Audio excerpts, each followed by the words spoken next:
Hello students, आज हम पढ़ने वाले हैं क्लास 10th का चैप्टर 3 के सब्स्टिट्यूशन मेथड। हमें पता है इसमें 3 मेथड दिए हैं जो इस साल के सिलेबस में सिर्फ 2 रह गए हैं, उसमें से सब्स्टिट्यूशन मेथड, एलिमिनेशन मेथड और क्रॉस मल्टीप्लिकेशन मेथड। तो 2022 एंड 23 के सिलेबस में सब्स्टिट्यूशन एंड एलिमिनेशन मेंशन है एंड क्रॉस मल्टीप्लिकेशन मेथड अभी नहीं है। तो हम डायरेक्ट इस टॉपिक पे आते हैं, सब्स्टिट्यूशन मेथड। इसको एग्जांपल के साथ समझते हैं डिटेल में। हमने समझने के लिए 2 इक्वेशन लेनी है, x plus y is equal to 14, x minus y is equal to 4। ये 2 इक्वेशन है। These equations are in 2 variables. 2 variable हैं, एक वेरिएबल x हो गया, दूसरा वेरिएबल y हो गया। तो ये 2 वेरिएबल में इक्वेशन है, हमारे पास 2 इक्वेशन है। सब्स्टिट्यूशन मेथड में हम बेसिकली करते क्या हैं, किसी एक इक्वेशन को लेके उसमें से x या y किसी एक वेरिएबल के वैल्यू निकाल के वो वैल्यू जो है उसको दूसरी इक्वेशन में रखते हैं और फिर जो फाइनल वैल्यू होती है x या y की वो निकल के आती है और फाइनल वैल्यू जो एक वेरिएबल की आ जाती है उसको हम फिर किसी भी इक्वेशन में रख के दूसरे वेरिएबल की वैल्यू निकालते हैं। तो ये होता है बेसिकली सब्स्टिट्यूशन मेथड। अब हमने क्या किया, इन दोनों इक्वेशन में से जो पहली इक्वेशन है, ऐसा कोई ज़रूरी नहीं है कि हम पहली इक्वेशन में से ही वैल्यू निकालेंगे या दूसरी में से ही निकालेंगे। पहली दोनों में से किसी भी वेरिएबल की वैल्यू निकाल सकते हैं। हमने पहली इक्वेशन से वैल्यू निकाली x is equal to 14 minus y. x जो था उसे हमने बराबर रख दिया और y को हम 14 के पीछे ले गए। तो यहाँ पे प्लस का था, यहाँ जाके माइनस का हो गया। तो ये वैल्यू आ गई x is equal to 14 minus y. इस वैल्यू को हम जो है सेकेंड इक्वेशन में रख देंगे। हम y की वैल्यू भी निकाल सकते थे, जैसे यहाँ है y is equal to 14 minus x, y वहीं रह गया, x को हम 14 के पीछे ले गए, इधर प्लस का था, यहाँ जाके माइनस का हो गया। तो हम ये वैल्यू भी रख सकते हैं। अब हमने इस वैल्यू के लेते हुए सेकेंड इक्वेशन में रखा है x यानी 14 माइनस वाई को हमने इस वाले x की जगह रखा 14 माइनस वाई और माइनस वाई दूसरा जो था वो यहीं था इक्वेशन के अकॉर्डिंग, इज इक्वल टू 4।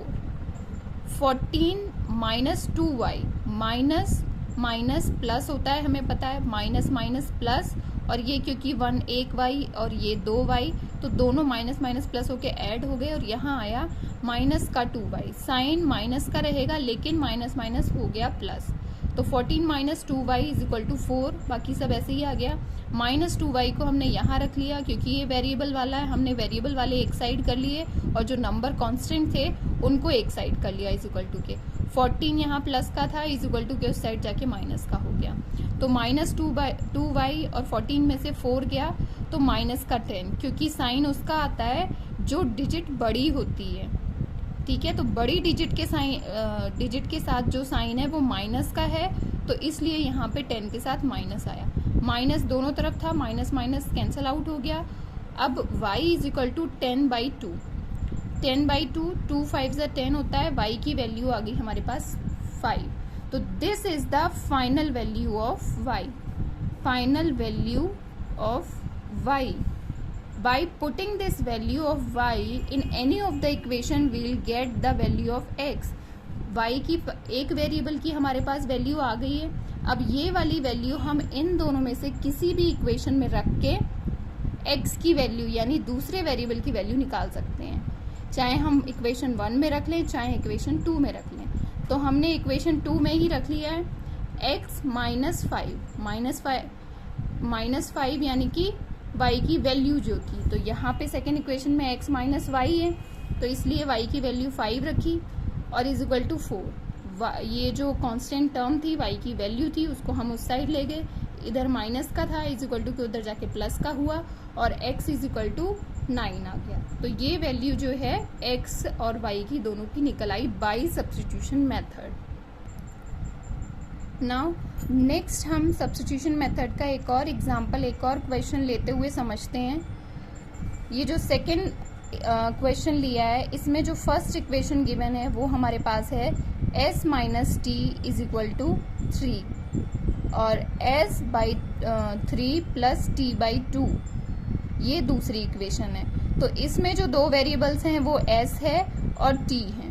तो इन दोनों वेरिएबल्स की हमने वैल्यू निकालनी है। पहली इक्वेशन सिंपल फॉर्म में है, जैसी फॉर्म हमें चाहिए उस फॉर्म में है, तो इसके साथ हमें कुछ भी करने की ज़रूरत नहीं है। और ये जो है इसको हम सिंप्लीफाई करेंगे, इसको हम सिंप्लीफाई करेंगे। सिंप्लीफाई हमें कैसे करना है, इसका एलसीएम लेके करना है, जैसे हम पिछली क्लासेस में करते आए हैं। 3 2 6, ये ऑड है और ये इवन है, तो इसके फैक्टर हमें करने की ज़रूरत नहीं है। हम सीधे मल्टीप्लाई करके इसका कॉमन जो एलसीएम है वो ले लेंगे।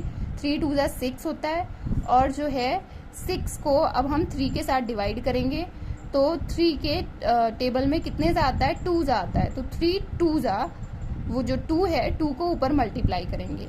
अगर ऐसे भी हमें समझ नहीं आता है तो हमें ये समझने की ज़रूरत है 6 जो है उसको 3 के साथ मल्टीप्लाई किया, डिवाइड किया, तो ये जो 2 है इसको हम क्रॉस एलसीएम लेके क्रॉस मल्टीप्लाई करते हैं, अगर फैक्टर कॉमन नहीं है तो हमने ये 2 को यहाँ पे किया, 2s हुआ प्लस 3t हुआ इज इक्वल टू 6। इसको, इस एलसीएम मेथड को जिनको अभी क्लियर नहीं है उनके लिए मैं समझाना चाहूँगी।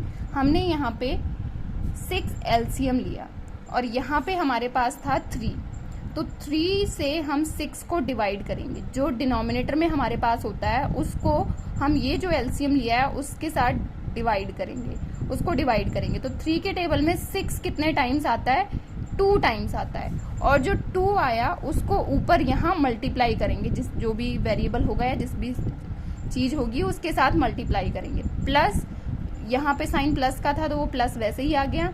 फिर यहाँ पे जो डिनोमिनेटर है इसको हम 6 टाइम्स करेंगे कि 2 के टेबल में 6 कितने टाइम्स आता है, 3 टाइम्स आता है, और वो 3 को लेके हम यहाँ पे ऊपर मल्टीप्लाई करेंगे। आई होप ये चीज़ क्लियर हो गई होगी एलसीएम वाली आपको। नाउ अब हम क्वेश्चन पे आते हैं। 2s प्लस 3t अपॉन 6 आ गया इज इक्वल टू 6। तो इस 6 को हम यहाँ ले जा सकते हैं क्योंकि हमने एलसीएम ले लिया है। इस 6 को हम यहाँ ले जाएंगे और ये हो जाएगा 2s plus 3t is equal to 6 6 36। ये चीज हो जाएगी, ये हो गया 36। अब जो है ये बन गई हमारी फाइनल इक्वेशन 2, जिस फॉर्म में हमें चाहिए थी उस फॉर्म में। तो अब हम किसी एक में से, इसमें से किसी एक वेरिएबल की वैल्यू निकालेंगे और दूसरी इक्वेशन में पुट करेंगे। तो हम यहाँ से निकाल लेते हैं इसकी वैल्यू। ये हो जाएगा s इज इक्वल टू, पहली इक्वेशन से from equation 1 s is equal to 3, और ये माइनस का है तो उधर जाके प्लस हो जाएगा, प्लस वहां पे जाके हो गया t। तो ये जो वैल्यू है वो हम किसी और इक्वेशन में पुट करेंगे।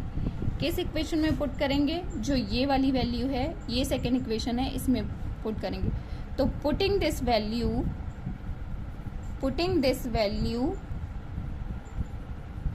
Of s in equation 2, equation 2 हमारे पास ये थी, तो हम s की वैल्यू रख रहे हैं, तो ये हो जाएगा 2, और s की वैल्यू क्या थी हमारे पास, 3 प्लस t थी, बाकी इक्वेशन वैसे ही आ जाएगी, plus 3t is equal to 36।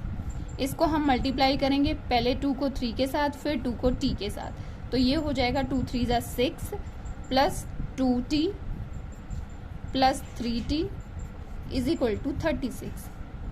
अब ये जो हो गए 5t हो गया हमारे पास, और 36, और ये 6 को हम वहाँ ले जाएंगे, ये हो जाएगा माइनस का 6, 36 में से 6 जाएंगे, माइनस करेंगे हम उन्हें, और ये रह जाएगा 30।